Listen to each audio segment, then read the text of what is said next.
Hi everyone, today we're going to be talking about the metric system and how we can use what I like to call the metric staircase to help us solve problems where we need to convert. And we're going to focus mostly on capacity today. So we're going to look at the metric staircase and talk about how to solve capacity problems. This is the metric staircase. We can use this staircase to help us solve any metric problem, specifically for length, mass, and capacity. Now, when we're looking at our metric staircase, we see kilo, hecto, deca, unit, deci, centi, milli. Those are all the prefixes for our units of measurement. So if we're measuring length, we measure with meters. If we're solving mass, we're using grams. And if we're looking at capacity, we're going to be using liters. So where we see the word unit, we're going to replace it with liters, because today we're going to focus mostly on capacity. So for capacity, our metric staircase should say kiloliters, hectoliters, decaliters, liters, deciliters, centiliters, and milliliters. Now, when you're converting, if you're going from a measurement towards the top of the staircase down to the measurement at the bottom of the staircase, you're going to multiply by a power of 10. Each stair you go down, you're going to multiply by another 10. If you go down 2 stairs, that's multiplying by 2 tens, which is the same as 10 to the power of 2. If you go down 3 stairs, that's the same as 3 tens, so 10 to the power of 3, and so on. If you're starting from a measurement at the bottom of the staircase and you're converting to a measurement at the top, you're going to be dividing as you go up each staircase. So when we go up the staircase, we divide by a 10.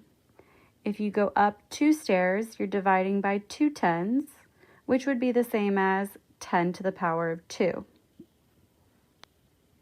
Now, there are some different sayings to help us remember the metric staircase. You might hear, King Henry died by drinking chocolate milk, or King Henry doesn't usually drink chocolate milk. Now, we notice that there's a B in one of them and a U in the other. The B stands for base, and the U stands for units. And those are actually going to be the same exact thing. So if you hear either of these two phrases to help you remember, base and units are the exact same thing. So like I mentioned before, when we work with capacity, we're going to replace our base and our units with the word liter. Now let's try some practice problems. The first practice problem is 29 liters equals how many milliliters?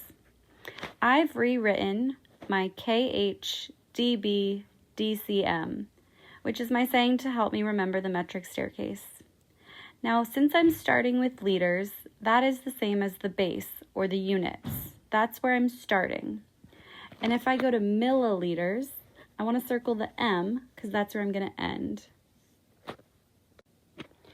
I'm going to start, and I'm going to count how many steps I'm going to have to go.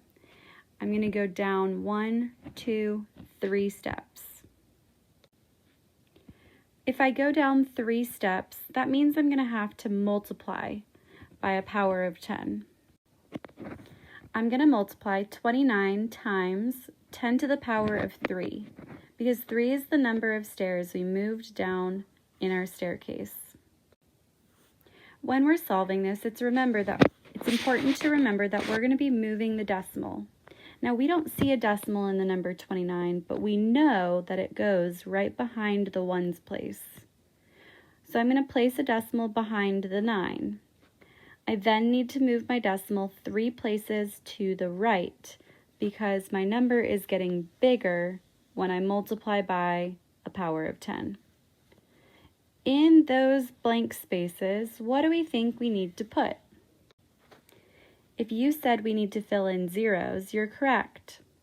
When I fill in zeros, I'm going to then place my comma. And I see that 29 liters is the same thing as 29,000 milliliters. For my second practice problem, I want us to try solving 6,500 liters equals how many kiloliters? I'm starting with liters, so again that's my base. And this time I'm going to kiloliters, so I want to circle the K. I'm starting at the B and ending at the K. Which direction am I going this time?